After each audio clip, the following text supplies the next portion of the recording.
હરે રામ રામ હરે હરે. હરે કૃષ્ણ માતાજી, દંડવત પ્રણામ. હરે કૃષ્ણ માતાજી, સાદર પ્રણામ. ખૂબ ખૂબ હરે ધન્યવાદ. કૃષ્ણ માતાજી, દંડવત પ્રણામ. હરે કૃષ્ણ માતાજી, સાદર પ્રણામ. આપ સૌનું ખૂબ ખૂબ હૃદયપૂર્વકનું સ્વાગત છે શ્રી શ્રી રાધા ગોવિંદા મંદિર ઇસ્કોન બેંગ્લોર તરફથી. જે લોકો મને જોવાઈ રહ્યા છે, આરતી માતાજી, સુરેશ પ્રભુજી, શરદ પ્રભુજી, માલતી માતાજી, અને જે લોકો વિડીયો ઓફ કરીને પણ જોડાયા છે, પ્રમોદ પ્રભુજી, તો આપ સૌનું ખૂબ ખૂબ હૃદયપૂર્વકનું સ્વાગત છે. પરેશ શાહ પ્રભુજી, તમે હરે બધા કૃષ્ણ માતાજી, દંડવત પ્રણામ. પ્રભુજી, સાદર પ્રણામ. વેલકમ પ્રભુજી. જે લોકોએ અત્યારે જપ યજ્ઞમાં પણ તમે જોડાયા તે લોકોનો પણ ખૂબ ખૂબ હૃદયપૂર્વકનો ધન્યવાદ. અને આજે કન્ટિન્યુ આપણે 14મા અધ્યાયમાં 14મો દિવસ 14 દિવસ સુધી તમે જોડાઈ રહેવા માટે તમારો ખૂબ ખૂબ ધન્યવાદ. તો ચાલો આપણે શ્રી રાધા ગોવિંદજીના ચરણોમાં વંદન કરીને, શ્રીલા પ્રભુપાદજીના ચરણોમાં વંદન કરીને આપણે મંગલાચરણથી શરૂઆત કરીએ. માતાજી સ્ક્રીન શેર કરજો.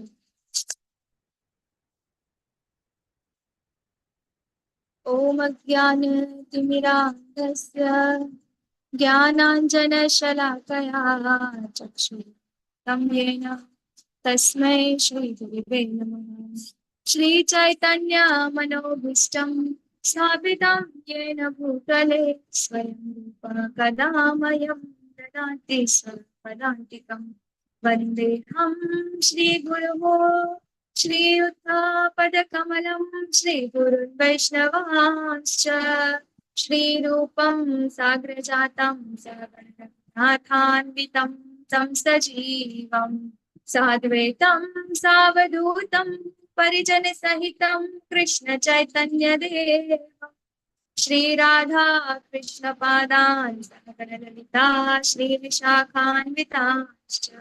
हे कृष्णा करुणा सिन्धो दीनबन्धु जगत्पते गोपेश गोपिका कान्त नमोऽस्तु ते. तप्त काञ्चन गौराङ्गी राधे वृन्दावनेश्वरी वृषभानुसुते देवी प्रणमामि हरिप्रिये. वाञ्छाकल्पतरुभ्यश्च कृपा सिन्धुभ्य एव च पतितानां पावनेभ्यो वैष्णवेभ्यो नमो नमः. नमः ॐ विष्णुपादाय कृष्णपृष्ठाय भूतले श्रीमते भक्तिवेदान्त स्वामिति नामिने. नमस्ते सरस्वते देवे गौरवाणी प्रचारिणे निर्विशेष शून्यवादी पाश्चात्य देशतारिणे. जय श्री कृष्ण चैतन्य प्रभु नित्यानंद श्री अद्वैत गदाधर श्री आदि गौर. हरे कृष्णा हरे कृष्णा, कृष्ण हरे कृष्ण हरे हरे, राम हरे राम राम, राम हरे हरे हरे. राम, हरे कृष्णा. हरे हरे, हरे कृष्ण. હરે કૃષ્ણ. સૌનું ફરીથી ખૂબ ખૂબ હૃદયપૂર્વકનું સ્વાગત છે શ્રી શ્રી રાધા ગોવિંદા મંદિર ઇસ્કોન બેંગલુરુમાં. અને આજે આપણે ચર્ચાઓ કરવા જઈ રહ્યા છે અધ્યાય 14ની. બરાબર, તો એના પહેલા આપણે થોડુંક રિવિઝન જોઈએ. તો ગઈકાલે આપણે અધ્યાય 13ની ચર્ચા કરી. અધ્યાય 13નું નામ હતું પ્રકૃતિ, પુરુષ અને ચેતના, કે જેના અંદર આપણે જોયું કે પ્રકૃતિ કોને કહેવાય છે, બરાબર, પુરુષ કોણ છે, જ્ઞાન કોણ છે, જ્ઞેય કોણ છે, અને આ બધી જ વસ્તુનું આપણે ગઈકાલે આપણે જોયું. જ્ઞાતા કોણ છે એ બધું જ જોયું. તો મનુષ્યને લાગે છે કે આપણે જ બધી વસ્તુના કરતા ધરતા છે, બરાબર. આપણને બધાને એવું લાગે કે હું કરું છું, આમ કરું છું, તેમ કરું છું. તો મતલબ એવું છે કે જીવાત્મા જયારે અહીંયા ગાડી આવે છે, મનુષ્ય પોતાની જાતને શું માની લે છે, અહીંયા ગાડી કરતા માની લે છે. પરંતુ ગઈકાલે ભગવાને આપણને 3 પ્રકારના કરતા બતાવ્યા, બરાબર. કયા કયા હતા બોલો? 3 કરતા કયા કયા છે? હરે કૃષ્ણ.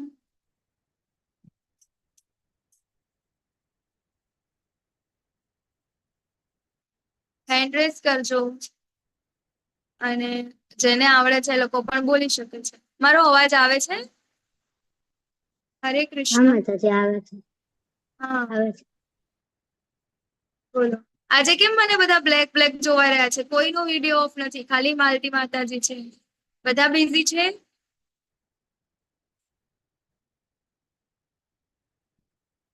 હરે કૃષ્ણ. યસ, કોણ બોલશે? 3 પ્રકારના કરતા આપણે જોયા, કયા કયા છે? કોણ કહેશે મને? અટેન્ટિવલી કાલે કોને ક્લાસ સાંભળ્યો હતો? એનીવન જૂના પાર્ટિસિપન્ટ? યસ, રંજન માતાજી કંઈક બોલી રહ્યા છો તમે, અનમ્યુટ કરીને બોલો. બધાએ ક્લાસ ભર્યા હતા પણ યાદ નથી. હરી બોલ. ભગવાન કે છે ને, સ્મૃતિ અને ધૃતિ હું પ્રદાન કરું છું. તો ભગવાનને પ્રાર્થના કરો કે ભગવાન મને થોડી સ્મૃતિની જરૂર છે. હા, બરાબર છે. ચાલો ચાલો, બીજા કોઈ ના પાર્ટિસિપન્ટ? હરે કૃષ્ણ. માતાજી હા. લાઈવ ચાલુ છે હા માતાજી, લાઈવ ચાલુ છે ને. એટલે મારામાં બતાવતા નથી એટલે હા ઓકે હા, લાઈવ ચાલુ છે.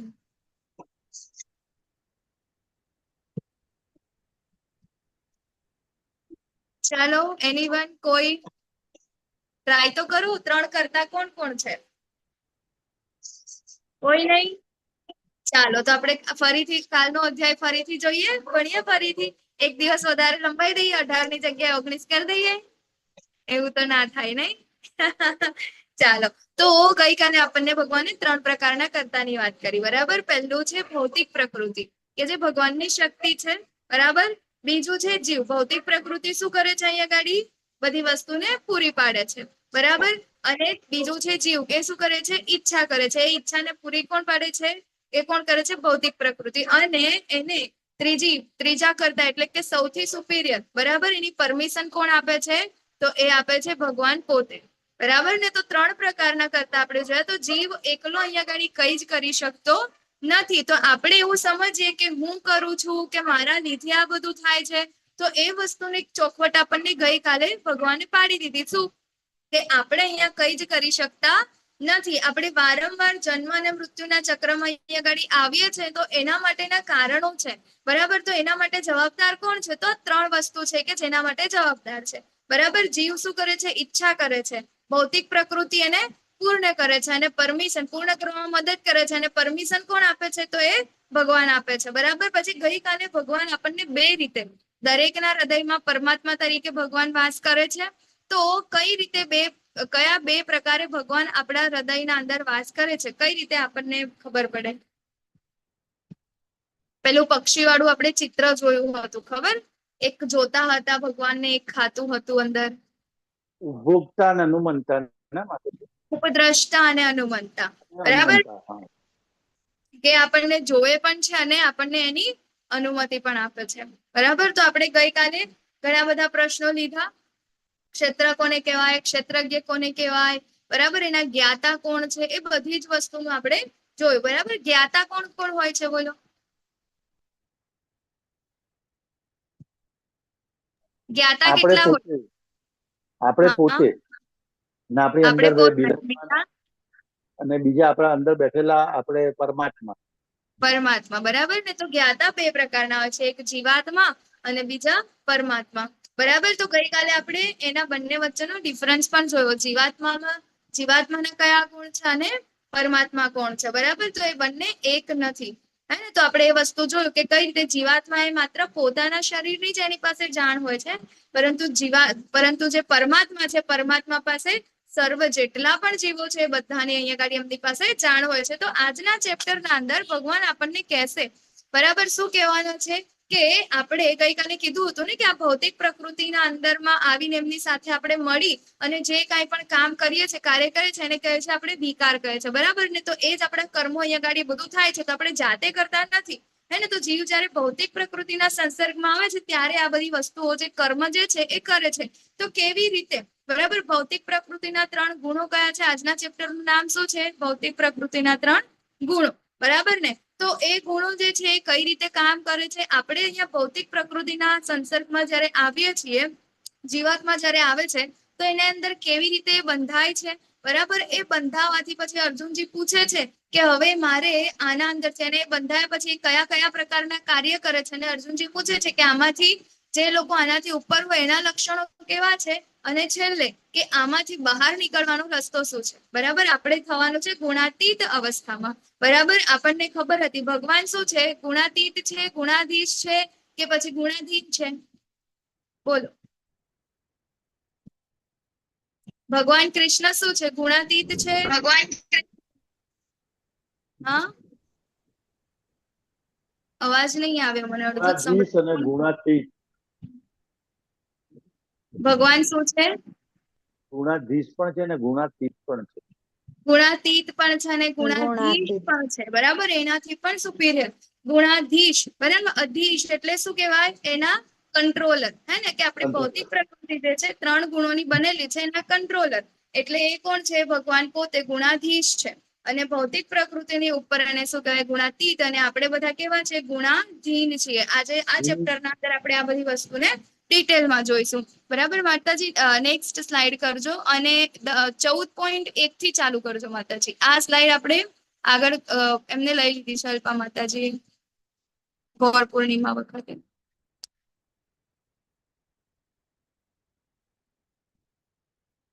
ઓકે, તો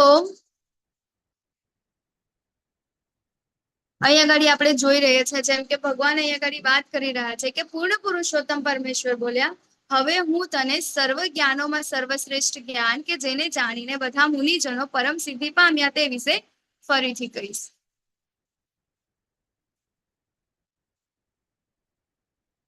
મારો વિડીયો જોવાય છે ને મારો? હરે કૃષ્ણ. હા માતાજી. હા માતાજી, હા માતાજી આવે છે. ઠીક છે, થેન્ક યુ. તો ગઈકાલે આપણને ભગવાને કઈ રીતે, બરાબર, જેમ કે આપણને ખબર છે કે આ કયા છે? જ્ઞાન યોગ ચાલી રહ્યો છે, છેલ્લા 6 ચેપ્ટર. તો ગઈકાલે આપણને ભગવાને પ્રકૃતિ શું છે, પુરુષ શું છે, ચેતના શું છે, એના વિશે આપણને ભગવાને કીધું. બરાબર, પછી આજે આપણને ભગવાન કહી રહ્યા છે કે કઈ રીતે આપણે આ ભૌતિક પ્રકૃતિથી બહાર નીકળવાનું છે. બરાબર, તો એના વિશેનું જ્ઞાન આપણને ભગવાન આપવાના છે અને કહે છે કે આ વાળું જ્ઞાન જે છે ને, બરાબર, જેને ખબર છે કે ભાઈ ભૌતિક પ્રકૃતિ આ છે અને એનાથી ઉપર જશે. ગઈકાલે પણ આપણને કીધું કે જે વ્યક્તિને આ જ્ઞાન હોય છે, આ નોલેજ હોય છે, એના લક્ષણો પણ આપણને કીધા, અને એ શું કરે છે? પરમ સિદ્ધિને પ્રાપ્ત કરે છે, એટલે કે ભગવત પ્રાપ્તિ કરે છે. બરાબર, તો આવા જે ઘણા બધા મુનિજનો જે છે એ લોકોએ પણ શું કર્યું છે? આવું જ્ઞાન પ્રાપ્ત કરીને ભગવાનને પ્રાપ્ત કર્યા છે. તો આ જ્ઞાનમાં સ્થિર થવાથી મનુષ્ય મારા જેવી દિવ્ય પ્રકૃતિ પ્રાપ્ત કરી શકે છે. આ પ્રમાણે સ્થિત થવાથી તે સર્જન સમયે જન્મ લેતો નથી કે પ્રલય કાળે વ્યથિત થતો નથી. બરાબર, તો આપણે અત્યારે જેટલા મથી રહ્યા છીએ, શેના માટે મથી રહ્યા છે? તો આપણે જન્મ મૃત્યુનું જે આ ચક્ર છે એના અંદર આખો દિવસ આપણે ફસાયા કરીએ છીએ. આપણે શું કરીએ છીએ? ભૌતિક પ્રકૃતિ સાથે રહી અને પોતાને જ કરતા માનીને શું કરીએ છીએ? પોતે જ બધા કાર્ય કરીએ છીએ, ભગવાનને એક સાઈડમાં રાખી દઈએ છીએ, એમનાથી ઈર્ષા કરીને આપણે અહીંયા આવ્યા છીએ. બરાબર, અને શું કરીએ છીએ? આ ભૌતિક જગત જે છે એના અંદર આપણે ફરીથી ને ફરીથી આવ્યા કરે છે. પરંતુ અહીંયા આગળ ભગવાન કહે છે કે ભગવાન જેવી, બરાબર, જ્યારે આપણે આ જ્ઞાનમાં સ્થિત થઈ જાય, એટલે કે આ જ્ઞાન આપણને પ્રાપ્ત થઈ જાય, કેટલા દિવસથી કહીએ છીએ ને આપણે કે મુક્તિ પ્રાપ્ત થાય, કે ભગવાનને પ્રાપ્ત થઈએ, તો એનો મતલબ શું છે? ભગવાનને પ્રાપ્ત થવું એનો મતલબ એવો છે કે આપણે આ ભૌતિક જગતના અંદર ફરીથી આવવાના નથી. બરાબર, કે જે સનાતન છે, જે ભગવત ધામ છે, આપણે ત્યાં આગળ જઈશું, કે ત્યાં આગળ આ જન્મ મૃત્યુ જરાવાદીઓનું કોઈ કષ્ટ જ નથી. એટલા માટે અહીંયા આગળ કહે છે કે આવી રીતે જો આ જ્ઞાનના અંદર આપણે સ્થિત થઈશું તો શું થશે? સર્જન સમયે જન્મ લેતો નથી. આપણને ખબર છે સર્જન થાય છે. આપણે ગોલોક ચાર્ટ જોયા હતા, એના અંદર આપણને ખબર છે કે બ્રહ્માંડ જે છે, બરાબર, એ કઈ રીતે એનું સર્જન થાય છે, કઈ રીતે આપણે ફરીથી એનું પ્રલય થાય છે, અને કઈ રીતે પાછું ભગવાનના અંદર સમાઈ જાય છે. તો અહીંયા આગળ એ જ રીતેની વાત કરવામાં આવે છે કે સર્જન સમયે જન્મ લેતો નથી અને પ્રલય કાળે વ્યથિત પણ થતો નથી. કેમ? કારણ કે એ તો શું છે? ભગવત ધામની આપણને આગળ ભગવાને વાત કરી હતી. બરાબર, ભગવાનનું ભગવત ધામ કેવું છે કે ત્યાં આગળ આવું કોઈ પણ પ્રલય નથી થતો, સર્જન નથી થતું, ત્યાં કઈ જ થતું નથી. એ એવું ને એવું જ છે, બ્રહ્માંડથી અલગ છે. બરાબર, તો ત્યાં આગળ આપણે જયારે જઈશું ત્યારે આ બધી વસ્તુઓ જે છે ત્યાંથી આપણે આનાથી કોઈ વ્યથિત થવાની ચિંતા નથી હોતી ત્યાં, કે આપણે ફરીથી જન્મ કે મૃત્યુ ત્યાં આગળ કઈ પણ વસ્તુ આ બધી હોતી નથી. બરાબર, તો હે કુંતી પુત્ર, એ સમજી લેવું જોઈએ કે હવે સર્વ યોનિઓ આ ભૌતિક પ્રકૃતિમાં જન્મ દ્વારા શક્ય બનાવાય છે અને હું જ તેમનો બીજ પ્રદાન કરનાર પિતા છું. ખૂબ ઇમ્પોર્ટન્ટ સેન્ટેન્સ અહીંયા ભગવાન કહે છે કે અહમ બીજ પ્રદ પિતા. બરાબર, તો અત્યારે આપણે એવું માની લઈએ કે આપણે સ્વતંત્ર છે.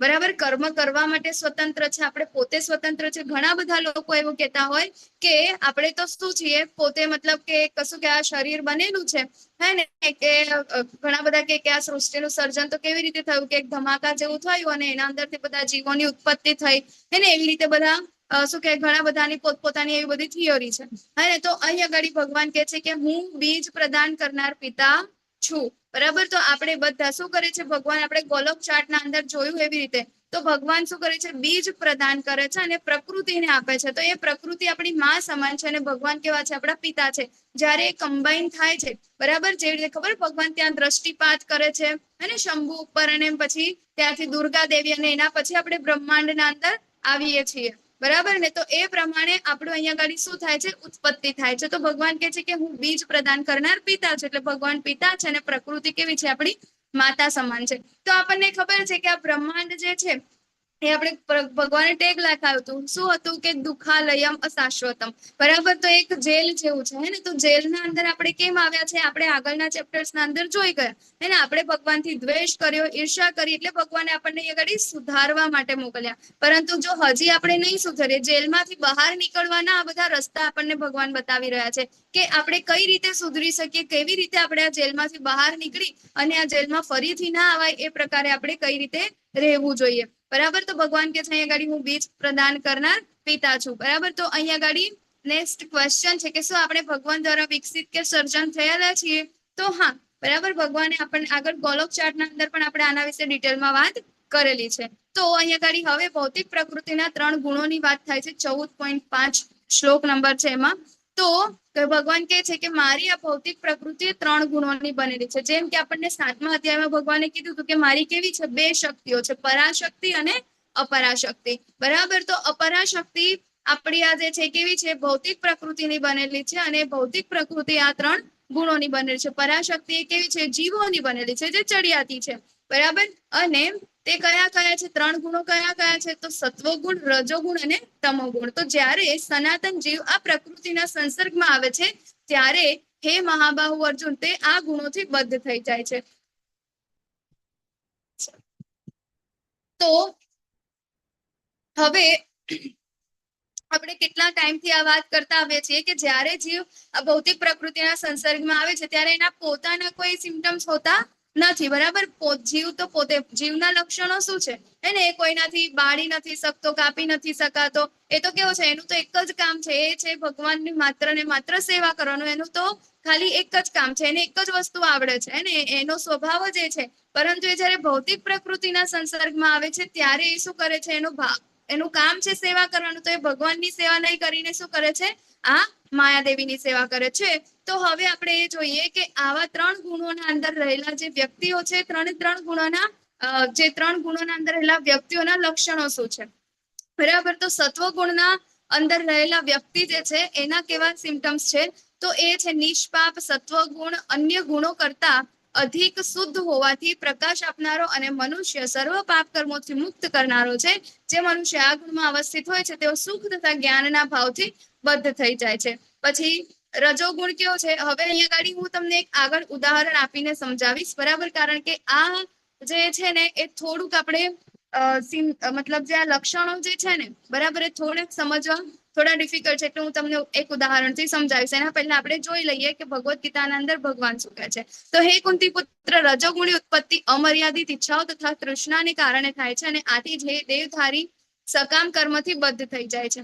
બરાબર, અને તમોગુણી કેવું હોય છે, તો અજ્ઞાનથી ઉત્પન્ન થતો તમો ગુણ સર્વ દેહધારી જીવોનો મોહ છે. આ ગુણના પરિણામે ઉન્માદ, આળસ, નિદ્રા હોય છે કે જે બદ્ધ જીવને બાંધે છે. બરાબર, હવે જે આ ભૌતિક પ્રકૃતિના 3 ગુણો જે છે ને, બરાબર, એને આપણે સાંકળ સાથે સરખાવીએ. બરાબર, તો સત્વગુણ શું છે, એ સોનાની સાંકળ છે. રજોગુણ શું છે, ચાંદીની સાંકળ છે. અને તમોગુણ શું છે, એ આપણી લોખંડની સાંકળ છે. બરાબર, તો 3 સાંકળ છે, એ 3 બધા વ્યક્તિઓને બાંધે છે.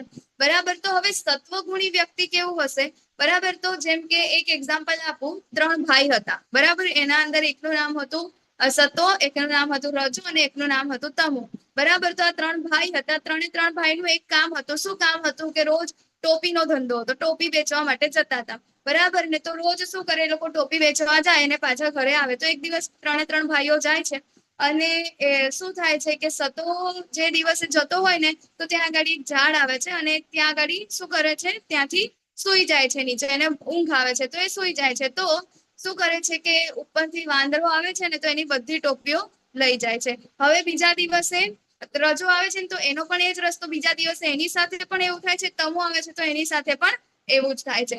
હવે ત્રણ વ્યક્તિઓની સિચ્યુએશન સેમ છે. હવે ત્રણ વ્યક્તિઓ કરે છે શું, તમો હતો ને એ શું કરે છે કે એની બધી ટોપી શું કે પેલા વાંદરા લઈ જાય છે ને તો આમ કરીને જોવે છે અને શું થઈ જાય છે, નિરાશ થઈ જાય છે, અને ગુસ્સો આવે છે એને, અને પછી શું થઈ જાય છે ત્યાંથી કે હાય હાય મેં તો લૂંટાઈ ગયો, મારું તો બધું જતું રહ્યું, હવે હું શું કરીશ, હવે હું અહીંયા ગાડીથી ખરીદીને મતલબ કે અહીંયા વેચીને નહીં જઈશ તો મારું ઘર કેવી રીતે ચલાવીશ, એમ કરીને ડિપ્રેશનમાં જતો રહે અને શું કરે છે ત્યાં આગળ એના બધા વ્યસન ને એવું બધું કરવા લાગે છે. બરાબર. પછી રજો હતો ને તો રજો શું કરે છે તો એ ત્યાં આગળ જોવે છે કે મારી બધી ટોપી આ વાંદરા લઈ ગયા, તો નીચે જેટલા બી પથ્થર હોય છે ને પથ્થર ઉપાડીને મારે છે, ગુસ્સે થાય છે, ચિલ્લાય છે, મારી ટોપી પાછી આપી દે, આમ કર તેમ કર, આજુબાજુ વાળાને બધાને ગાળો આપે છે, પરંતુ એ ટોપી એની પાછી આવતી નથી. અને જયારે સતો ગુણ જે છે સતો જે છે બરાબર, એ ભાઈ એ શું કરે છે કે ત્યાં આગળ એની ટોપી લઈ ગયા ને તો એ શું વિચારે છે કે હવે હું શું કરું, તો એની શું કરે છે, બુદ્ધિનો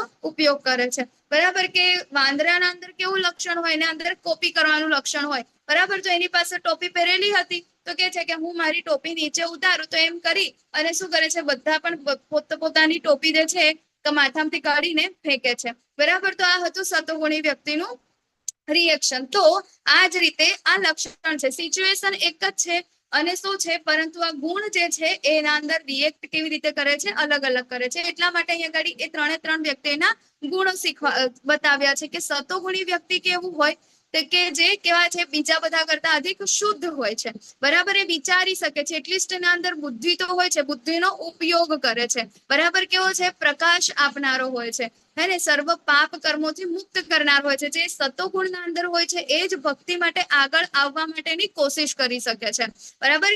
અને રજોગુણી જે છે બરાબર, જેમ આપણે દિવસને પણ આપણે 3 ભાગના અંદર ડિવાઈડ કરીએ તો સવારનો જે બ્રહ્મ મુહૂર્ત સુધીનો જે સમય જે છે બરાબર, તો એ કેવો હોય છે, સતોગુણી સમય હોય છે. તો એના અંદર આપણે જયારે કરીએ ત્યારે કેવું ડિસ્ટ્રેક્શન ઓછું હોય. બરાબર. ભક્તિની ક્રિયાઓ આપણે સારી રીતે કરી શકીએ છીએ. એના પછી બપોર પછીનો જે સમય છે કેવો છે, રજોગુણી છે. બરાબર ને. તો રજોગુણી વ્યક્તિ એના અંદર સૌથી વધારે મારે આ જોઈએ છે, આ જોઈએ છે, એની ઈચ્છાઓ કેવી હોય છે, અમર્યાદિત હોય છે. એ ઈચ્છાઓની ક્યારેય પૂરી થતી નથી અને ઈચ્છાઓ પૂરી કરવામાં જ શું થાય છે, એનું આખું જીવન નીકળી જાય છે. બરાબર. અને છેલ્લે તમોગુણી કેવો છે, તો તમોગુણી તો આખો દિવસ એને આળસ જ આવે છે. જેમ કે દિવસ પૂરો થાય સાંજ પડે તો આપણે પણ શેમાં આવી જાય છે, તમોગુણમાં. આપણને શું આવે છે, ઊંઘ આવે છે. બધા ઊંઘે છે ને બરાબર ને. તો ઊંઘ જે છે બરાબર, ઊંઘ, આળસ, આ બધા જે લક્ષણો છે શેના છે, તો એ તમોગુણના છે. બરાબર. તો તમોગુણી વ્યક્તિઓ શું કરે છે, તો આખો દિવસ આળસ કરે છે, કશું કામ કરતા નથી, પડી રહે છે. કઈ પણ કામ માટે આપણે એમને કહીએ તો એ જતા નથી. બરાબર. નશા કરે છે, ડિપ્રેશનમાં રહે છે. આ બધા કેવા છે, તમોગુણના લક્ષણો છે. કારણ કે કેવા છે, અજ્ઞાની છે. બરાબર. તો એવી જ રીતે અહીંયા ગાડી આપણે જોયું કે એક જ વ્યક્તિ મતલબ કે 3 ગુણ છે, હા ને, સિચ્યુએશન સેમ છે, પરંતુ એ લોકોના રિએક્શન કેવા છે, અલગ અલગ છે. તો હે ભરત પુત્ર, એમ જાણી લે કે અજ્ઞાનથી ઉત્પન્ન થતો તમો ગુણ સર્વ દેહધારી ના જીવોને મોહ છે. જો આપણે આ મોહ, એ 3 ગુણો આપણે જોઈ લીધા. હવે ભગવાન કે છે કે સત્વગુણી મનુષ્યને એ સુખથી બાંધે છે, રજોગુણ સકામ કર્મથી, અને તમોગુણે મનુષ્યના જ્ઞાનને ઢાંકી દે, તેને પ્રમાદથી બાંધે છે. તો હવે આપણે આ 3 સાંકળ વિશે જોયું. બરાબર. કે એક સોનાની છે, એક ચાંદીની છે અને એક કેવી છે, લોખંડની છે. તો હવે આ 3 સાંકળ જે છે, 3 સાંકળ વ્યક્તિને બાંધે છે. આમાંથી હું તમને પૂછું કે તમારે કઈ સાંકળથી બંધાવું છે, તો શું કહેશે કોઈ? બોલો. આમાંથી તમને બાંધવામાં આવે તો તમે કઈ સાંકળથી બંધાવવા માટે ઈચ્છુક છો? યસ, પરેશ પ્રભુજી બોલો. માતાજી શુદ્ધ સત્વ. શુદ્ધ સત્વ. આ તો ઓપ્શન જ નથી ને પ્રભુજી આમાં. હા, એ તો આપણે હા, કારણ કે સત્વ ગુણમાં રહીશું તો પણ આપણે બંધાવાના તો છે જ. એટલે એ જે જ્ઞાની વ્યક્તિ છે ને એનો જવાબ હશે કે મારે એક પણ સાંકળથી બંધાવવું નથી. બરાબર. તો અહીંયા ગાડી આપણે એ જ કરવાનું છે. ભગવાન આપણને અહીંયા ગાડી અર્જુનજી પણ એ જ પ્રશ્ન પૂછશે. કેમ? કારણ કે આ 3 ભગવાન અહીંયા ગાડી કે છે કે આ 3 જે છે કર્મ, ત્રણ ગુણ જે છે એ વ્યક્તિને શું કરે છે? બાંધે છે. બરાબર. સત્વગુણ, રજોગુણ અને તમોગુણ સોનાની સાંકળથી પણ બંધાય, ચાંદીની સાંકળથી પણ બંધાય અને લોખંડની સાંકળથી પણ બંધાય છે. બરાબર. એટલે કે સત્વગુણી વ્યક્તિ હોય તો એને સુખથી બાંધે છે. એટલે કેવી રીતે કે શું કરે? ઘણા બધા પુણ્ય કર્મ કરે છે, સારા સારા કાર્ય કરે છે, બધું જ કરે છે હે ને, ઘરના અંદર બધું સારું રાખે છે, આ તે બધું જ કરે છે. તો એને કેવું લાગે છે કે હા આ સારું છે અને મારા માટે આ બધી વસ્તુ સારી છે. સવારમાંથી ઉઠીને એક્સરસાઇઝ કરશે, પછી શું કહેવાય હેલ્ધી ડાયટ લેશે, બરાબર, પુણ્ય કર્મ કરશે, સવારમાં ઉઠી જવું, આ તે બધું એની મતલબ લાઈફ સ્ટાઇલ આપણે જોઈએ ને તો બહુ સારી હોય.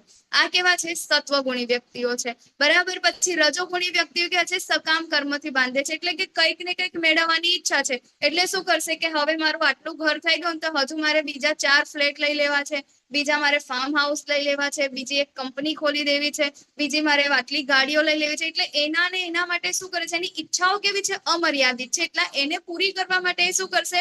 મહેનત કર્યા કરશે, ક્યારે પૂરી થશે નહીં. એટલે એ પણ એને શું કરે છે?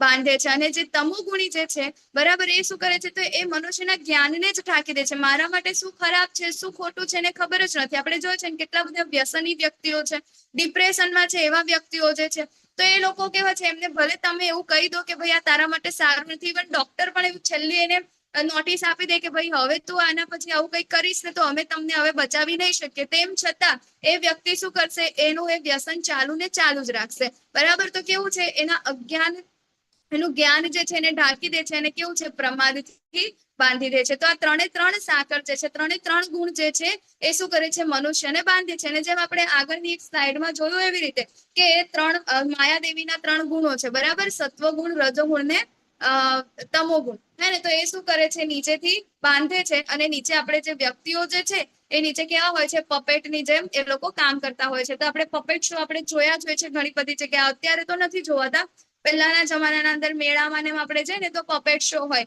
બરાબર. તો એ પપેટ શો જે છે એના અંદર આપણને ખાલી એ પેલા પપેટ જે ઢીંગલા હોય ને એ જ દેખાય, પરંતુ એકચ્યુઅલમાં એ લોકો પોતે કશું ના કરતા હોય, પરંતુ ઉપર જે બીજા એને પકડવા વાળા છે ને, બરાબર, એ લોકો અહીંયાથી આમ આમ આમ આમ કરતા હોય એટલે આપણને એ લોકો હલતા દેખાતા હોય. બરાબર ને. અને એટલે આપણને શું લાગે છે કે માણસો જે છે આપણે કે કઠપુતળી, બરાબર ને, પપેટ શો કઠપુતળીની વાત કરીએ છીએ આપણે.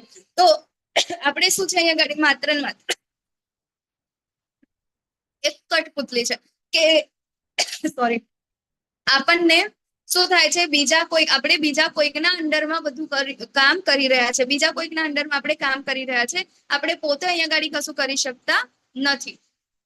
બરાબર. જે એવી જ રીતે મતલબ કે ગુણાધીન અને પછી આપણે માયાદેવી અને ભગવાનને આપણે એ રીતે જોઈએ તો આપણે કઠપુતળીનો ખેલ જોઈએ તો એના અંદર જે વ્યક્તિઓ છે નચાવી કોણ રહ્યું છે? બરાબર. તો એ બીજા વ્યક્તિઓ છે. અને બીજા વ્યક્તિઓ પણ અહીંયા ગાડી કોના દ્વારા આવ્યા છે? તો મેળાના અંદર કોઈક એક જગ્યા છે, બરાબર, એને એ જગ્યાનો ઓનર કોઈક બીજો છે, એને અહીંયા ગાડી શો માટે એને જગ્યા આપી, એટલા માટે એ વ્યક્તિઓ અહીંયા ગાડી કઠપુતળીનો ખેલ બતાવી રહ્યા છે. બરાબર. તો એ કોણ છે? ભગવાન છે, કે જેને પરમિશન આપી હા તો અહીંયા ગાડી આ ખેલ કર. બરાબર. અને એના નીચે કોણ છે? આપણે છીએ. તો એવી જ રીતે આપણે એ વસ્તુ પણ અહીંયા સમજી શકીએ છીએ. તો ભગવાન અહીંયા ગાડી આગળ કહે છે કે આ 3 વસ્તુ જે છે એને 3 ગુણ જે છે એ વ્યક્તિને બાંધે છે. બરાબર. તો હે ભરત પુત્ર, કોઈક વાર સત્વગુણ, રજોગુણ તથા તમોગુણને પરાસ્ત કરીને તો આપણને એવું થાય કે શું કહે? હંમેશા વ્યક્તિ જે સત્વગુણી હોય છે એ સત્વગુણના અંદર જ રહે છે, તમોગુણી હોય છે તમોગુણમાં જ રહે છે, કે રજોગુણી છે રજોગુણમાં જ રહે છે? તો એવું અહીંયા ગાડી નથી. જેમ કે આપણે પોતાની લાઈફસ્ટાઈલ જેવી રીતે જોઈએ, સવારે ભલે વહેલા ઉઠ્યા હોય, બરાબર, બપોરે પણ આપણે પોતપોતાના કાર્ય કર્યા, પણ રાત્રે ઊંઘવા તો જોઈએ ને. તો અહીંયા ગાડી કીધું છે કે આળસ, પ્રમાદ, આ બધું શું છે? તો એ બધું તો તમોગુણનું લક્ષણ છે. ક્યારેક આપણને પણ ગુસ્સો આવે છે, બરાબર, આપણે પણ કમાવા માટે જઈએ છીએ, આપણે પણ ઘરના બધા કામ કરીએ છીએ, તો શું આપણે કયા ગુણના અંદર આવે છે? તો ભગવાન અહીંયા ગાડી કહે છે કે 3 ગુણ જે છે શું કરે છે? પરસ્પર એકબીજાની સાથે હરીફાઈ કરે છે. તો ક્યારેક સત્વગુણ વધારે હોય, ક્યારેક તમોગુણ વધારે હોય ને ક્યારેક રજોગુણ વધારે હોય છે. તો આ લોકો માટે બરાબર સતત શું થાય છે? તો એ સતત સ્પર્ધા ચાલ્યા કરે છે. જેવી રીતે આપણને આ પિક્ચરના અંદર જોવાય છે એવી રીતે, અને 3 ગુણો છે, તો દોરી છે અને વચ્ચે, બરાબર, તો એ 3 એકબીજાને અહીંયા ગાડી ખેંચી રહ્યા છે. તો આપણે પણ શું થાય છે? મનુષ્ય પણ શું કરે છે? હંમેશા એક ને એક જ ગુણના અંદર અવસ્થિત રહેતા નથી. બરાબર.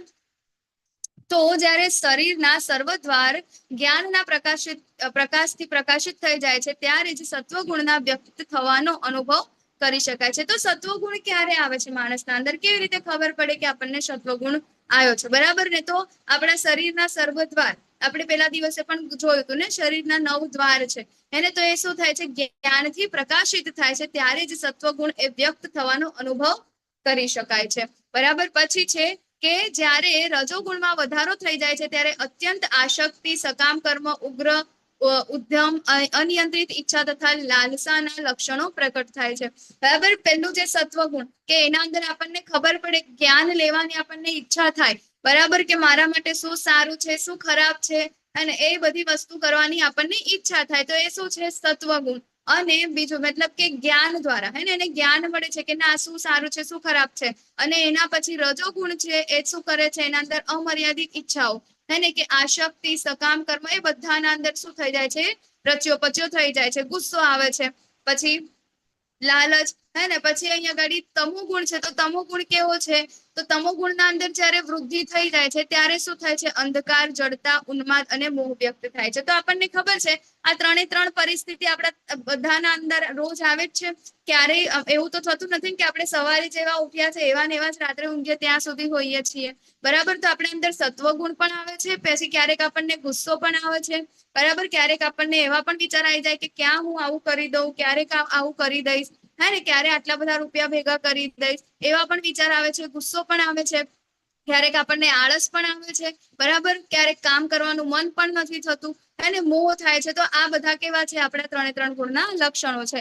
તો હવે આ 3 ગુણના જે વ્યક્તિઓ જે છે, બરાબર, તેઓ મૃત્યુ પછી ક્યાં જાય છે? એ લોકોનું શું થાય છે?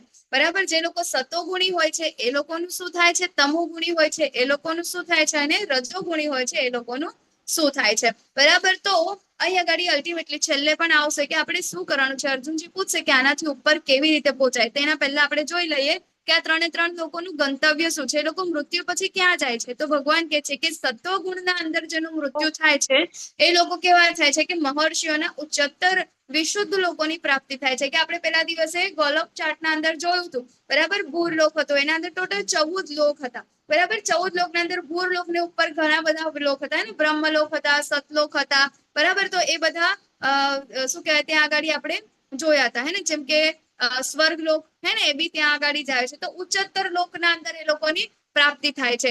પરંતુ જે લોકો રજોગુણી હોય છે, બરાબર, તો રજોગુણીના વ્યક્તિ જે છે એનું મૃત્યુ પછી એ લોકો શું કરે છે? તો એ અહીંયા સકામ કરનારા વ્યક્તિઓના અંદર જ એ લોકોનું શું થાય છે? જન્મ થાય છે. એ પશુઓની જન્મ ગ્રહણ કરે છે. બરાબર. જે તમોગુણી હોય છે એ લોકો શું કરે છે? નીચલા લોકોના અંદર જાય છે અને પશુઓને ગ્રહણ કરે છે. તો સત્વગુણી લોકો ઉપર જાય છે, રજોગુણી લોકો અહીંયા જ રહે છે કે જેનાથી એ લોકો ફરીથી ને ફરીથી આ કર્મ કરી શકે. બરાબર. અને જે તમોગુણી છે એ લોકો શું કરે છે? એ લોકો નીચલી યોનિમાં જાય છે અથવા પશુ યોનિના અંદર જન્મ ગ્રહણ કરે છે. બરાબર. તો આપણે પણ હે ને, આપણે ક્યાં જવાનું છે તો આપણને ખબર છે. આપણે તો એક પણ લોકમાં નથી જવાનું, આપણે તો ડાયરેક્ટ બહાર જવાનું છે. તો એના માટે પણ અર્જુનજી સરસ મજાનો પ્રશ્ન પૂછશે. એના પહેલા ભગવાન કહે છે કે પુણ્ય કર્મનું ફળ શુદ્ધ હોય છે અને તેને સાત્વિક ગુણમય કહેવાય છે. પરંતુ રજોગુણમાં કરેલું કર્મ એ દુઃખમાં પરિણમે છે અને તમોગુણમાં કરેલા કર્મ એ કેવા હોય છે? મૂર્ખામી ભરેલા હોય છે. તો આપણે જોઈએ કે પુણ્ય કર્મ, સતોગુણી વ્યક્તિઓ શું કરે છે? કે એમને શું કહે, કોઈકની દયા આવી જાય કે એની ઈચ્છા થાય કે મારે કોઈકના માટે સારું કરવું છે એને, તો દાન કરે છે, કેટલા બધા પુણ્ય કરે છે ને.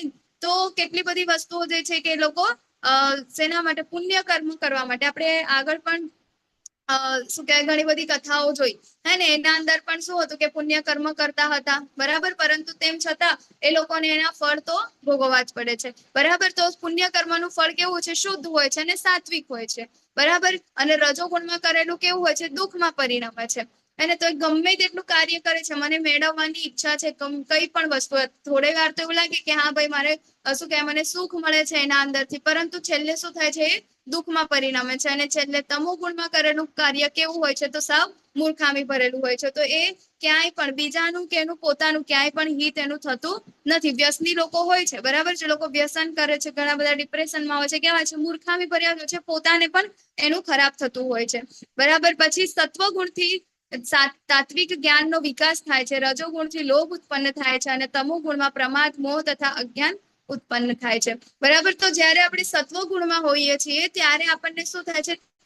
વાસ્તવિક જ્ઞાનનો વિકાસ થાય છે. એટલે કે હું કોણ છું, બરાબર, ભગવાન કોણ છે, હું કેમ અહીંયા આગળ આવ્યો છું, મારું કામ શું છે, બરાબર. તો વાસ્તવિક જ્ઞાન જે છે અત્યાર સુધી આપણે જોઈ ગયા, બરાબર. વાસ્તવિક જ્ઞાન તો બરાબર પોતાનું આમ જીવ, પ્રકૃતિ, ભગવાન એ વિશેનું જ્ઞાન જે છે શું છે? વાસ્તવિક જ્ઞાન છે. તો અહીંયા આગળ એ કરવાનો એને શું થાય છે? વિકાસ થાય છે. એવું નથી કે જ્ઞાન પ્રાપ્ત થઈ ગયું છે, પરંતુ એ જાણવાની ઈચ્છા એને થાય, બરાબર. એ સત્વગુણી છે. એના અંદરથી જ આપણે સત્વગુણી હોઈશું તો જ આપણે આગળ ભક્તિના અંદર પ્રગતિ કરી શકીશું, તો જ આપણે ક્લાસ સાંભળવા માટે આપણે બેસી શકીશું, બરાબર. તો જ આપણે માળા કરી શકીશું, નહીં તો આપણે એ વસ્તુ કરી શકીશું નહીં. એકચ્યુઅલમાં આ જે છે બરાબર ભગવાનના માટે કરવાની જેટલી પણ પ્રવૃત્તિ છે કેવી છે? શુદ્ધ સત્વ ગુણ છે. એ આ 3 ગુણોથી ઉપર છે. જ્યારે આપણે કોઈ પણ કર્મ કરીએ છીએ અને એના અંદર જ્યારે ભગવાન એડ થાય છે ત્યારે એ શું થઈ જાય છે? ગુણાતીત થઈ જાય છે. આ 3 ગુણોના અંડરમાં આવતું નથી, એ શુદ્ધ સાત્વિક થઈ જાય છે, બરાબર. તો હવે તમો ગુણના અંદરથી શું થાય છે? તો એ અજ્ઞાન ઉત્પન્ન થાય છે. હવે સત્વગુણી મનુષ્યો ક્રમશઃ ઉપર ઉચ્ચતર લોકમાં જાય છે, રજોગુણી માણસો પૃથ્વી લોકમાં રહે છે અને ઘૃણાજનક એટલે કે જે આ તમોગુણી વ્યક્તિઓ છે એ કેવા હોય છે? તો એ નર્ક લોકના અંદર જાય છે. તો આ 3 ગુણના અંદર રહીને આપણે જેટલા કાર્ય કરે છે, આપણે ઉદાહરણ જોયું હતું, બરાબર. 3 વ્યક્તિઓ હતા અને પેલી ટોપી વાળું. તો હવે આપણને ખબર છે કે પહેલો જે તમો ગુણ હતો, બરાબર, તો તમો ગુણ વાળાએ કયો રસ્તો પકડ્યો? હે ને? તો ત્યાં આગળ જતો રહ્યો, એ નશો ને એવું બધું કરવા જતો રહ્યો, તો એનું મૃત્યુ થશે. તો એની બધી ઈચ્છાઓ કેવી હશે? તો એના જેટલા પણ કાર્યો છે કેવા છે? સાવ ખરાબ, ઘૃણાજનક કાર્યો છે. તો હવે એનું મૃત્યુ થશે તો ક્યાં જશે? નર્ક લોકમાં જ જશે, બરાબર. રજોગુણી જે છે એને તો હજી બરાબર ને, તો અહીંયા ગુસ્સો કર્યો, આમ કર્યું, તેમ કર્યું, તો એની ઈચ્છા તો એ છે કે હું ક્યાંકથી ટોપીઓ લઈ આવું, બરાબર ને. તો એ કેવા રહેશે? હજી ને હજી એ લોકોનું શું છે? જે લાલચ જે છે એ અહીંયા ગાડી રહે છે. એટલે આવા લોકો કેવા છે? પૃથ્વી લોકમાં રહે છે. અને જે એને ખબર પડી કે ના ભાઈ આવી રીતે એને બુદ્ધિનો ઉપયોગ કર્યો તો શું થાય છે? એને બધી જ વસ્તુ પ્રાપ્ત થઈ જાય છે, બરાબર. તો એ ઉચ્ચતર લોકના અંદર એનું સ્થાન એને ગ્રહણ કરે છે. તો હવે અર્જુનજી અહીંયા આગળ પ્રશ્ન પૂછે છે કે શું આ સ્થિતિઓને હું પાર કરી શકું?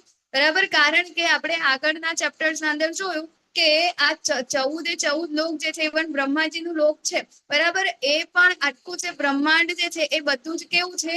આ ભૌતિક પ્રકૃતિ છે, હે ને? આપણે એના અંદરમાં રહેવાનું નથી, આપણે તો એનાથી ઉપર જવાનું છે, બરાબર. કેમ એનાથી ઉપર જવાનું? કારણ કે ભૌતિક જગત જે છે એના અંદર તો શું છે? જન્મ, મૃત્યુ, જરા, વ્યાધિ, આ 4 જે કષ્ટ જે છે એ તો અહીંયા ગાડી એવા ને એવા જ રહેવાના છે. ભલે ને તમે ઉપરના લોકમાં જાઓ, પછી નીચેના લોકમાં જાઓ, ગમે ત્યાં જાઓ, આ 4 વસ્તુ જે છે કેવી રહે છે? એઝ ઇટ ઇઝ રહેવાની છે, બરાબર. ખાલી ઉપરના લોકોના અંદર શું થાય છે કે આપણે સારા આપણે ભોગ ભોગવી શકીએ છીએ, બરાબર. એ બધું થાય છે. તો અહીંયા ગાડી આપણે શું કરવાનું છે? તો એનાથી પણ ઉપર એટલે કે ભગવત ધામને પ્રાપ્ત કરવાનું છે. તો એના માટે આપણે આ 3 પરિસ્થિતિઓને પાર કરવી પડે, એટલે કે 3 ગુણોથી ઉપર થવું પડે, એટલે કે ગુણાતીત અવસ્થામાં જવું પડે. તો અહીંયા ગાડી અર્જુનજી પૂછે છે કે હું આને પાર કરી શકું, બરાબર. ત્યારે અહીંયા આગળ જ્યારે કોઈ પણ મનુષ્ય સારી રીતે જાણી લે છે કે સર્વ કાર્યોમાં પ્રકૃતિના 3 ગુણો સિવાય અન્ય કોઈ કરતા નથી, તે પરમેશ્વરને જાણી લે છે કે જેઓ આ 3 ગુણોથી પરે છે ત્યારે તે મારા દિવ્ય સ્વભાવને પ્રાપ્ત કરે છે, બરાબર. ક્યારે આપણને ખબર પડી? તો આ જ્ઞાન પ્રાપ્ત થાય કે આ 3 ગુણો જે છે, બરાબર, આપણે પોતે કરતા નથી, આપણે પોતે કંઈ જ કરી શકતા નથી, પરંતુ આપણે જે કાંઈ પણ કરી રહ્યા છીએ એ બધું આ 3 ગુણોના અંડરમાં થઈ રહ્યું છે, એમના પ્રભાવના કારણે થઈ રહ્યું છે. અને આ 3 ગુણો જે છે એ કોના આધીન છે? એ ભગવાનના આધીન છે, બરાબર. જ્યારે આપણે આ વસ્તુની ખબર પડી જાય ત્યારે ભગવાન કહે છે કે તે મારા દિવ્ય સ્વભાવને પ્રાપ્ત કરે છે. હવે જ્યારે દેહધારી જીવ શરીર સાથે સંકળાયેલા આ 3 ગુણોને ઓળંગી જવા માટે સમર્થ બને છે ત્યારે તે જન્મ, મૃત્યુ, ઘડપણ તથા તેમના કષ્ટોમાંથી મુક્તિ થઈ શકે છે અને આ જીવનમાં જ અમૃત ભોગવી શકે છે, બરાબર. નરસિંહ મહેતાના શું કહેવાય એક સારું એવું ગીત છે ને, કોઈને કદાચ ખ્યાલ હોય તો, બરાબર, કે મારું તો વનરાવન છે રૂડું, અને નથી જવું વૈકુંઠ, એવું કઈક એનું ભજન છે, મને એક્ઝેક્ટ યાદ નથી, પણ એક આવું ગીત છે. વનરાવન છે રૂડું વૈકુંઠ હા, બરાબર. તો જે છે હે, જે લોકોને ખરેખર શુદ્ધ જ્ઞાન જે છે, જેની પાસે આ ખબર છે અને વાસ્તવિક જ્ઞાનની જેને પ્રાપ્તિ છે, એના માટે તો અહીં અગાડી જ શું છે, ભગવાન પ્રાપ્ત થઈ શકે છે. એકવાર કોઈ કે છે ને પ્રભુપાદજીને પૂછ્યું કે હે પ્રભુપાદજી, તમે કહો છો કે આપણે ભગવાનના આ બધા કાર્ય કરવાથી, ભગવાનનું નામ લેવાથી આપણને ભગવત પ્રાપ્તિ થાય છે, તો કેટલી વાર લાગે ભગવત પ્રાપ્તિ કરવામાં? ત્યારે પ્રભુપાદજી એમને જવાબ આપે છે, એ જ ક્ષણે, જે ક્ષણે તમે ભગવાનનું નામ લો છો ને, એ જ ક્ષણે તમને ભગવત પ્રાપ્તિ થાય છે. બરાબર. તો એટલા માટે જેમના શુદ્ધ ભક્તો જે છે એ શું કરે છે, આ 3 ગુણોની ઉપર હોય છે. ભલે અહીંયા આગળ ભૌતિક જગતના અંદર હોય છે, પરંતુ એમને ખબર છે કે હું જે કાંઈ પણ કરી રહ્યો છું કે કરી રહી છું, જે કાંઈ પણ પરિસ્થિતિ મારી આજુબાજુ સર્જાઈ રહી છે, એ હું એના માટે કોઈ પણ જવાબદાર નથી. બરાબર. એ શેનાથી થઈ રહ્યું છે? તો એ ભગવાનની આ જે પ્રકૃતિ જે છે, માયાદેવી છે, 3 ગુણો છે, એના દ્વારા થઈ રહ્યું છે. અને એ પણ કોના માટે કાર્ય કરી રહ્યા છે? એ કોના માટે? તો એ ભગવાન માટે કાર્ય કરી રહ્યા છે. તો અલ્ટિમેટલી હે ને શું કહે છે, ભક્તો જેવી હરિની ઈચ્છા. બરાબર. તો એ લોકો તો એ જ રીતે જીવે છે. એટલા માટે અહીંયા આગળ ભગવાન કહે છે કે તેઓ આ જીવનમાં જ અમૃત ભોગવી શકે છે અને આ જન્મ મૃત્યુ જરા વ્યાધિ જે છે એનાથી પરે થઈ જાય છે. તો કયા લક્ષણો દ્વારા 3 વ્યક્તિ એ 3 ગુણોથી પર થયેલો જણાય છે? તો શુદ્ધ સત્વ ગુણના લક્ષણો કયા છે? બરાબર. આપણને ખબર છે કે આપણે એક પણ સાંકળથી બંધાયેલું રહેવાનું નથી. બરાબર. આપણે તો કેવું છે, 3 સાંકળ તોડીને આપણે એનાથી ઉપર જવાનું છે. સાંકળથી બંધાવવું જ શું કામ છે? બરાબર. તો અહીંયા ખાલી શુદ્ધ સત્વ ગુણના લક્ષણો આપણને જોવા મળશે અને તેનું વર્તન કેવું હોય છે? બરાબર. તો અહીંયા ગાડી આપણે જોઈએ કે અર્જુનજીએ પૂછ્યું, હા ને, આપણે આ પ્રશ્ન જોઈ ગયા કે મનુષ્ય 3 ગુણોથી પર થયેલા છે, તેને કયા લક્ષણો વડે જાણી શકાય? બરાબર. તો અહીંયા ગાડી 14.22 થી 25 ના અંદર ભગવાનો એના લક્ષણો બતાવે છે. કયા લક્ષણો છે જે શુદ્ધ સત્વ ગુણને રિપ્રેઝન્ટ કરે છે? બરાબર. તો પૂર્ણ પુરુષોત્તમ પરમેશ્વર બોલ્યા, હે પાંડુપુત્ર, જે મનુષ્ય પ્રકાશ, આસક્તિ તથા મોહ ઉપસ્થિત હોય ત્યારે તેમની ઘૃણા કરતો નથી, કે ન હોય ત્યારે તેમની આકાંક્ષા રાખતો નથી. બરાબર. કે શું છે, આસક્તિ હોય, મોહ હોય કે પ્રકાશ હોય, જ્યારે એને અવેલેબલ હોય છે, જ્યારે મળે છે, ત્યારે એનાથી શું કરે છે, એની ઘૃણા પણ કરતો નથી. અને જ્યારે ન હોય ત્યારે શું કરે છે, એની આકાંક્ષા પણ રાખતો નથી. અને અત્યારે આપણને સુરત દાદા થોડાક વધારે જ પ્રકોપમાં લાગે છે ને. બરાબર. ઉનાળાના અંદર આપણે શું કહીએ છીએ, કેટલી ગરમી છે, કેટલી ગરમી છે, સહન ના થાય એવી. બરાબર. ક્યારે શિયાળો આવશે? જયારે શિયાળો હોય છે ત્યારે આપણે કહીએ કેટલી ઠંડી છે, કેટલી ઠંડી છે, ક્યારે સુરત દાદા આવશે? બરાબર ને. તો જે ભગવાનના જે આ શુદ્ધ સત્વ ગુણના અંદર જે જતા રહ્યા હોય છે, તેને આ વસ્તુ સાથે કોઈ લેવા દેવા હોતા નથી. હોય છે ત્યારે પણ એની સાથે કોઈ લેવા દેવા હોતા નથી, ઘૃણા નથી કરતો, અને નથી ત્યારે એની આકાંક્ષા પણ કરતો નથી કે મને ક્યારે મળી જાય. પછી જે ભૌતિક ગુણોની આ સર્વ પ્રક્રિયાઓ પ્રત્યે નિશ્ચલ તથા અવિચલ રહે છે અને કેવળ ગુણો જ ક્રિયાશીલ હોય છે તેમ જાણીને તટસ્થ તથા ગુણાતીત રહે છે. એને ખબર છે કે અહીંયા જે કાંઈ પણ મારી સાથે બની રહ્યું છે, કે જેટલી પણ પરિસ્થિતિ છે, એ શેના કારણે છે? આ 3 ગુણોના કારણે છે. બરાબર. કે એને કઈ પણ વસ્તુ ફીલ થાય છે કે કઈ બી જે કાંઈ પણ છે, એ બધું શેના કારણે છે? આ 3 ગુણોના કારણે છે. એટલે પોતાની અંદર સ્થિત હોય છે અને સુખ તથા દુઃખ ને સમાન માને છે. બરાબર. હું શું કહે છે કે પોતે માને છે કે હું એ જીવ છું, હું શરીર નથી. આપણાને બધાને ખબર છે, ભગવદ્ ગીતાના આટલા બધા ક્લાસ આપણે સાંભળી લીધા, વાંચી લીધું, કેટલા ટાઈમથી આપણે છીએ, પરંતુ આપણે એ વસ્તુને સ્વીકારવા માટે તૈયાર છે ખરેખર કે હું શરીર નથી, હું આત્મા છું? બરાબર. કેમ અહીંયા આગળ પ્રભુપાદજી આપણને એમની આખી ભગવદ્ ગીતાના અંદર આપણને આ 3 વસ્તુ ઉપર બહુ ભાર મૂકે છે કે હું શરીર નથી, હું આત્મા છું, હું ભગવાનનો સેવક છું ને પૂર્ણ પુરુષોત્તમ ભગવાન પરમેશ્વર છે. વારંવાર એમના જેટલા પણ શું કહેવાય ભાવાર્થ હોય છે ને, એના અંદર પ્રભુપાદજી આ વસ્તુ વારંવાર રિપીટ કરે છે. કેમ? કારણ કે આપણે ભલે જાણીએ છીએ, પરંતુ આપણે એને એક્સેપ્ટ નથી કરી શકતા. બરાબર. અને એટલા માટે જ આપણને વધારે કંઈ પણ આપણી અનુકૂળ પરિસ્થિતિ પ્રતિકૂળ પરિસ્થિતિ હોય છે ત્યારે આપણે શું કરીએ છીએ? એની ઘૃણા કરીએ છીએ. અને અનુકૂળ હોય છે ત્યારે આપણે એનાથી આસક્ત થઈ જઈએ છીએ. બરાબર. તો એ જ્યારે આ શુદ્ધ સત્વ ગુણના અંદર જે વ્યક્તિ હોય છે, એને આ બધી વસ્તુની કોઈ ફરક પડતો નથી. કારણ કે તો દુઃખ અને સુખ એ શું કરે છે? એક સમાન માને છે. જે માટીના ઢેફા અને પથ્થરને તથા સોનાની લગડીને સમાન દ્રષ્ટિથી જુએ છે. બરાબર. અત્યારે આપણે એ રીતે જોઈ શકીએ છીએ? ના, આપણે એ રીતે જોઈ શકતું નથી. અહીંયા ગાડી કોઈ તમને સોનાની લગડી આપી દે, બરાબર, ને એવું કે ભાઈ તારે આને દૂરથી આમ કરીને ફેંકી દેવાનું છે, કોઈ ફેંકે ના ફેંકે. હે ને. આપણે તો ખાલી 4-5 તોલા હોય એને પણ આપણે તો બેંકના લોકરના અંદર સરસ રીતે સાચવીને મૂકીએ છીએ.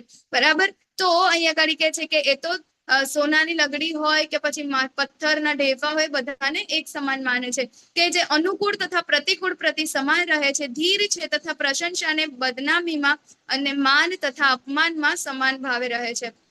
એને ઘણા બધા લોકો છે જે શું કહે થોડી ઊંચી પોસ્ટ પર હોય ને ત્યાં આગળ ક્યારેક જાય કે મારા સ્વાગતમાં કેમ ભાઈ આવું ના કર્યું, એને બહુ ખોટું લાગી જાય. બરાબર.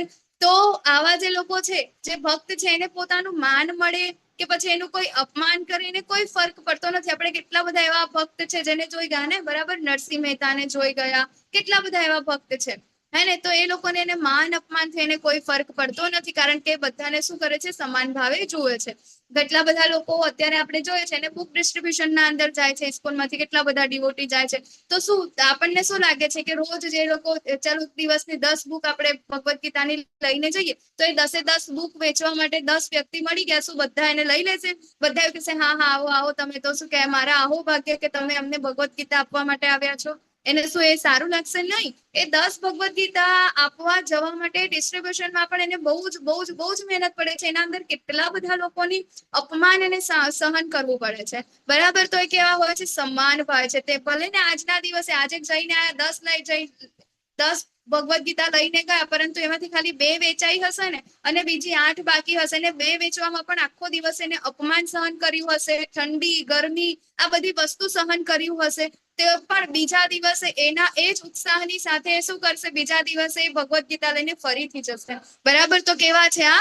શુદ્ધ સત્વગુણના અંદર, કે જેઓ માન અપમાનના અંદર સમાન ભાવે રહે છે, જે શત્રુ તથા મિત્ર પ્રતિ સમાન વ્યવહાર કરે છે અને જેને સર્વ દુન્બઈ કાર્યોનો પરિત્યાગ કર્યો છે, આવા મનુષ્યને પ્રકૃતિના ગુણોથી પરે માનવો જોઈએ. બરાબર. આ છે 3 ગુણોની ઉપર, એટલે કે શુદ્ધ સત્વગુણના લક્ષણો. હવે જે મનુષ્ય સર્વ સંજોગોમાં ચૂક્યા વગર મારી અવિચળ ભક્તિમાં પરોવાયેલો રહે છે, તો આવા લક્ષણો કેવી રીતે પ્રાપ્ત કરી શકાય? આ 3 ગુણોથી ઉપર કેવી રીતે ઉઠી શકાય? ગુણાતીત અવસ્થામાં કેવી રીતે જઈ શકાય? અને આ 3 જે સાકર જે છે, સોનાની છે, ચાંદીની છે કે પછી લોખંડની છે, એને આપણે કેવી રીતે તોડી શકીએ? તો અહીંયા આગળ ભગવાન એની ફોર્મ્યુલા આપે છે. શું કે છે કે કોઈ પણ સંજોગોમાં ચૂક્યા વગર મારી અવિચળ ભક્તિમાં પરોવાયેલો રહે છે. બરાબર. આપણે તો શું કરીએ છીએ? આપણી ભક્તિ તો કેવી છે? આપણા કોઈ પણ સંજોગોમાં આપણી તો કેવી છે? સગવડ ભરી ભગવાનની ભક્તિ છે, હે ને. સગવડિયો ધર્મ છે આપણો તો, હે ને. ક્યારેક સવારે 4 વાગે ઉઠાઈ ગયું તો મંગળા આરતી કરી દેવાની, ને પછી ક્યારેક 10 વાગે ઉઠાવ્યું તો ભગવાનને કહી દેવાની આજે તો ગઈકાલે બહુ કામ કર્યું ને એટલે આજે આવું છે ભગવાન, પ્લીઝ જોઈ લેજો. બરાબર.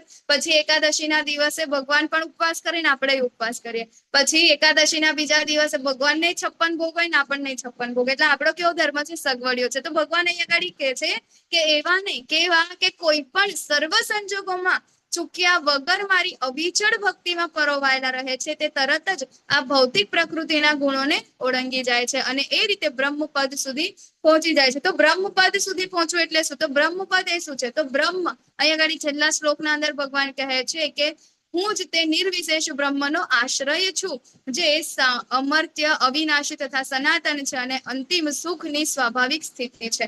બરાબર. અલ્ટિમેટ જે આપણો ગોલ છે, અલ્ટિમેટ આપણું હેપીનેસ છે, એ કોણ છે? એ ભગવાન છે. બરાબર. તો અહીંયા આગળ ભગવાન એ પણ કહી દે છે કે બ્રહ્મ જે છે એનો અલ્ટિમેટ આશ્રયદાતા પણ કોણ છું? હું છું. અને આપણે કેવી રીતે ત્યાં સુધી આ 3 ગુણોથી આપણે ઉપર જઈ શકીએ છીએ? તો એ છે માત્ર ને માત્ર ભગવાનની અવિચળ ભક્તિ દ્વારા. ભગવદ્ ગીતા આપણને ક્યારનું, બરાબર, પહેલા બીજા અધ્યાયથી આપણને કહે છે કે ક્યારે આપણે જયારે ભગવાનને શરણાગત થઈશું ત્યારે જ આપણને ભગવાન પ્રાપ્ત થઈ શકે છે. બરાબર. તો આ 3 ગુણોમાંથી ઉપર ઉઠવાનું પણ આ છે. તો આપણને ખબર છે કે આપણે બરાબર 3 ગુણોના અંડરમાં નથી રહેવાનું. કેમ નથી રહેવાનું 3 ગુણોના અંડરમાં? કારણ કે જો 3 ગુણોના અંડરમાં આપણે કાર્ય કરીશું તો આપણે આ ભૌતિક જગતમાં ફરીથી આવ જ કરીશું. બરાબર. સત્વગુણમાં હોઈશું તો ઉપરના લોકોમાં જઈશું, રજોગુણમાં હોઈશું તો અહીં આગળ જ, અને તમોગુણી હોઈશું તો નીચેના લોકોમાં જઈશું. તો આનાથી ઉપર કઈ રીતે?